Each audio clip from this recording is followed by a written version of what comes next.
right. Day 2. How was school today? Good?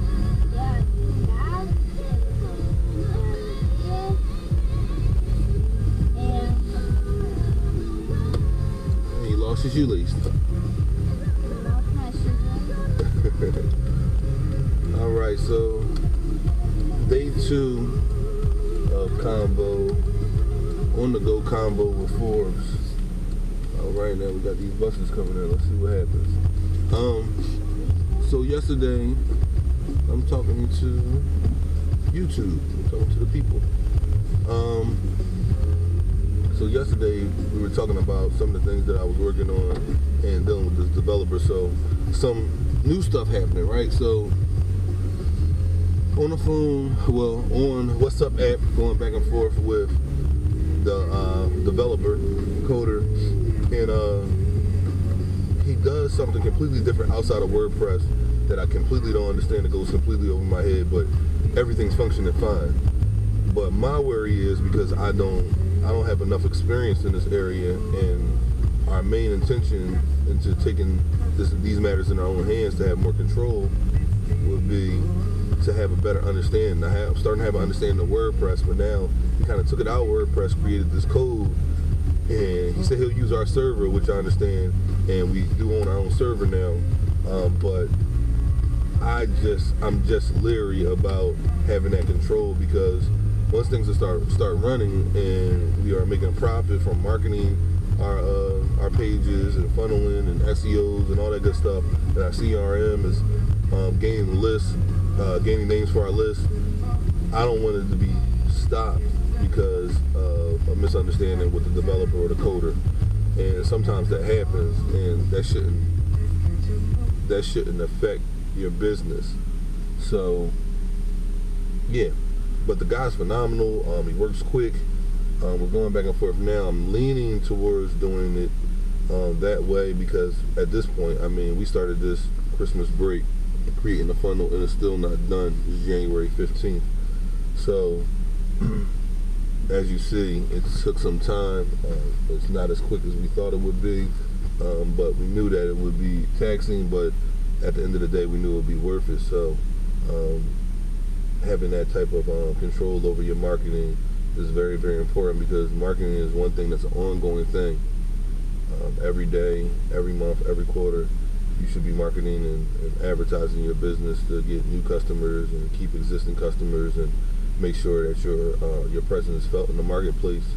So yeah, like going back and forth with this guy. What else is going on? Yeah, so the business, right? So business loans, right?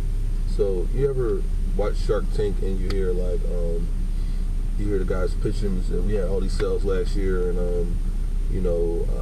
our company made $2 million last year, and then they'll say, what's your company's worth?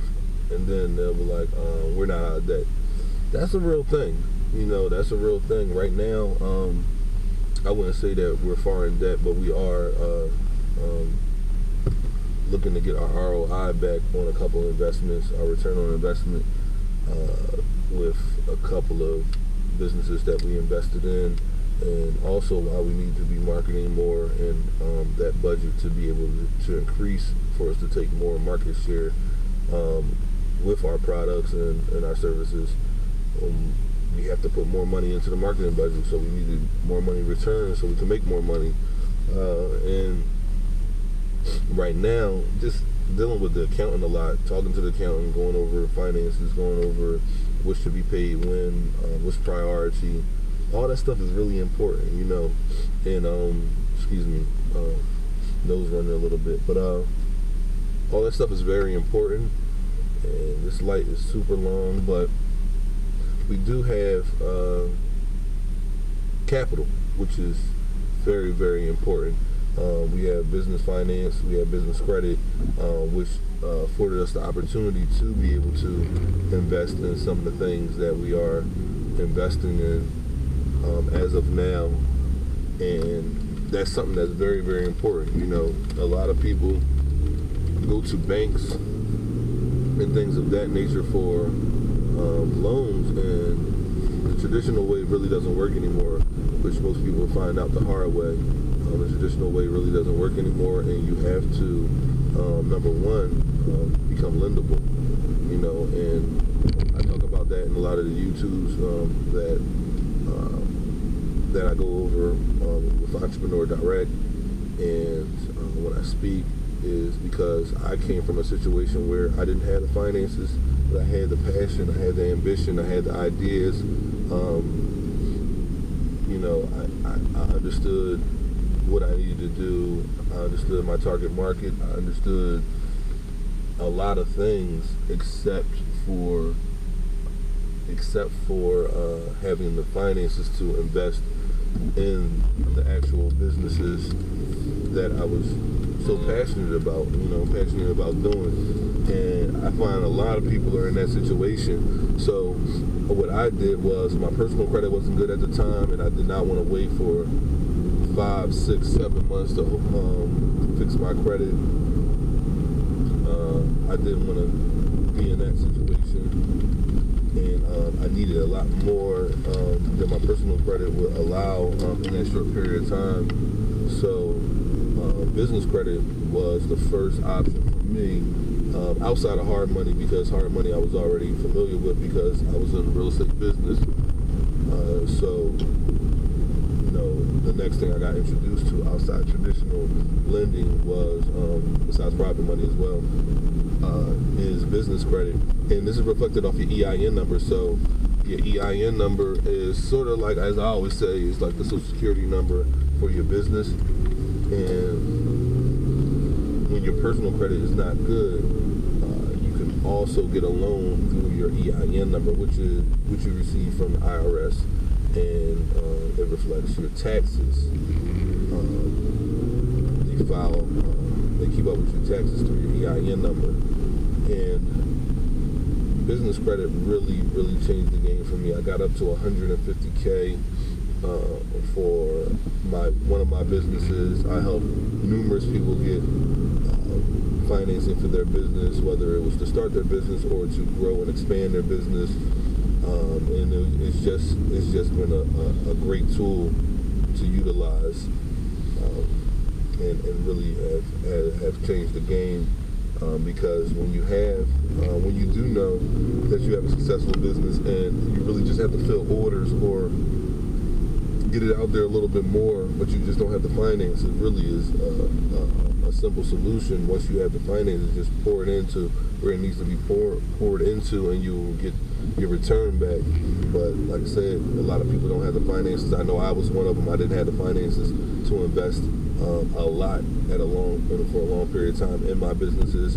So OPM was the way. Other people's money, leveraging credit cards, leveraging lines of credit, and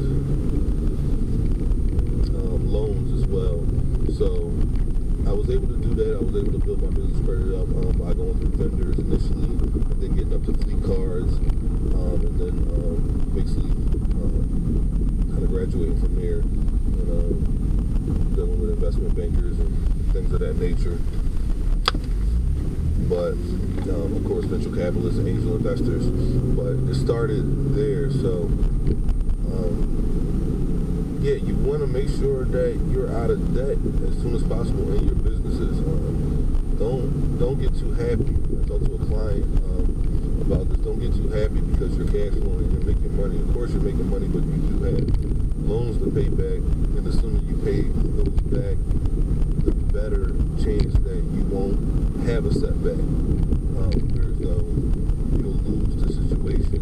Not only lose the relationship, the deal that you're working on, or the investment that you're working on, but also lose the relationship with the individual that loans you the money, which you never want to do. You never want to mess up the plug. You never want to mess up the plug and the gatekeeper that is giving you financing and believing in you and your dreams, passions, and thinking that you will give them a return on their investment. Of course, they're not doing it because they're your friend. They're doing it because they feel as though you know what you're doing, and and you're capable of accomplishing this and paying them back within the terms that you guys discuss. So, you know, you never want to mess up the bag. You never want to mess up the plug. So yeah, but that's a lot of stuff that I've been dealing with lately. Just budgeting my business, making sure everything is getting paid on time and in the correct way, and that we put money right back into our business. And also just dealing with the technology game. And the technology game is crazy. You know, it's everywhere. You can't be in business. I'm a door-to-door salesman type guy. Like, I work for so many different sales departments, whether it be in collections, where it's really a moral sell. I think that's probably the most, where I got a lot of my training from, because it's probably the most difficult. It's a moral sell, like, pay this or we'll mess up your credit. You know what I mean? You can't really do anything else, you know, but warn them in that way. But it's coming from that and the day and age where you knock on doors and you go through the yellow pages and you connect with people and you sell, you know, build rapport and sell them a product or service face to face for so many years, and now everything is easier to sell because of technology, but you have a lot less control because of that.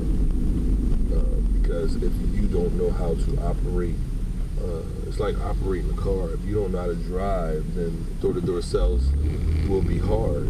And I feel like it's the same thing with the computers. If you don't know how to develop, you don't know how to code, if you don't know, even at this point, a deeper language of computers and have a deeper knowledge of computers, you're going to be at the mercy of someone else. And your business is going to be at the mercy of someone else, and that means your family's going to be at the mercy of someone else, and that is not what the intention was when you became an entrepreneur. It was really freedom and you having control over your family's direction and where they're headed and legacy and your grandkids and all that good stuff. You know, that's one of the main reasons I got into it for. So if you're still in it and you have that limited control in that area that's so important, for me, it was just like a no-brainer. I have to learn this area. It doesn't matter how old I am, what I prefer to do, or what I'm naturally good at. I have to learn it. That just is what it is, because it's too much of the lifeline of what we do each and every day, and everything works through it. Every single thing works through it. Banking works through it. Food works through technology now. Entertainment works through technology. All the businesses, communication, keeping in contact, everything works through technology, and we don't know.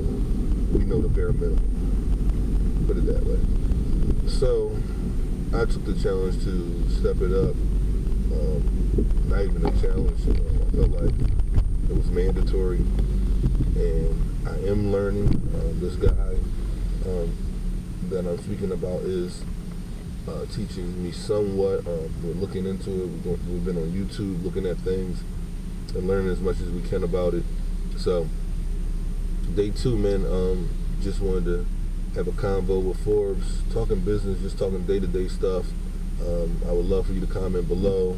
Love for you to reach out to me so we can have more conversations. If you're in Philly, we have the Philly Hub, thephillyhub.com, www.thephillyhub.com, or rithubspace.com, www.rithubspace.com.